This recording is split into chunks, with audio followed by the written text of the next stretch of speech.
Une semaine à Boussouma, l'autonomisation des femmes passe principalement dans cette commune par la maraîcher-culture, une activité pratiquée pendant la saison humide. Durant cette période, les femmes de Boussouma, organisées en association, travaillent et approvisionnent la commune en légumes frais. Cette activité permet de couvrir l'essentiel de leurs besoins, de contribuer à prendre leur famille en charge. Immersion dans le quotidien de quelques femmes de Boussouma, donc engagées dans la maraîcher-culture. C'est avec Adama Guiti et Frédéric Dichema. Courbées sous ce ciel menaçant, ces femmes, à l'aide de la daba ou de la houe, arrachent des bulbes d'oignons. C'est la deuxième phase de récolte après celle des cébettes, les feuilles d'oignons verts.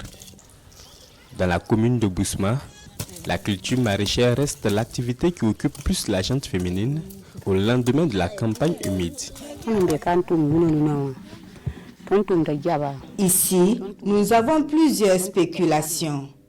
En plus de l'oignon, nous cultivons des aubergines, du niébé, de l'oseille, du gombo, du concombre et bien d'autres encore. Grâce à cette activité, nous sommes plus autonomes financièrement. Sur ces sites maraîchers d'1 hectare au secteur 4 de Boussouma, le travail se fait en association de plus d'une cinquantaine de femmes. Quand les unes sont occupées à l'arrachage, les autres, elles, arrosent. C'est aussi le lieu de causette,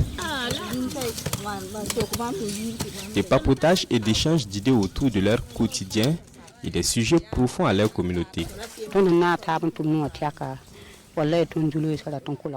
Il nous arrive chacune de gagner 500 000 francs CFA, parfois même plus. Vous savez, il est difficile de dévoiler son chiffre d'affaires, mais retenez que c'est le million que je n'ai pas encore atteint. L'activité est rentable. Tout cela, nous le devons à Jacqueline Sawadogo. C'est elle qui a eu l'idée de nous regrouper en association. Notre site maraîcher est un exemple pour toute la commune. Pour les femmes qui n'ont rien à faire, qui restent à la maison, qui ne sont pas des commerçantes, rien que des ménagères, elles nous envient. Parce que nous avons quelque chose à faire en saison sèche comme en saison pluvieuse. Et on arrive à avoir un petit revenu qui nous permet de ne pas être comme celles qui sont à la maison sans rien faire. Une nouvelle donne, autrefois inimaginable à Waïbia. Capitale politique du royaume de Boussouma, la majeure partie des concessions d'ici sont des cours royales.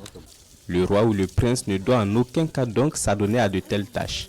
Encore moins la reine et la princesse. Ce fait que les activités économiques sont moins développées dans cette partie du Burkina Faso.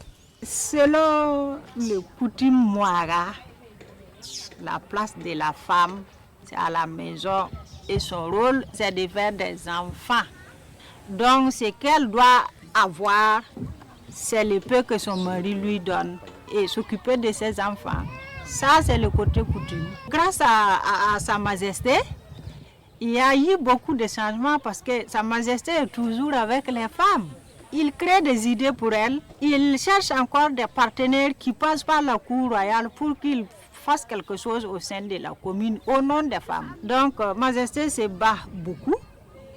Les autorités administratives aussi, les ONG aussi, parce que maintenant nous en avons beaucoup qui interviennent dans la commune. La maraîchiculture reste tout de même une activité qui peine à décoller. L'ensablement du barrage rend la mobilisation de l'eau difficile pour la pratique de l'activité. Jacqueline et ses camarades disposent de plus de 4 hectares de terre. Faute d'eau, ces terres restent inexploitées en attendant la réhabilitation du barrage.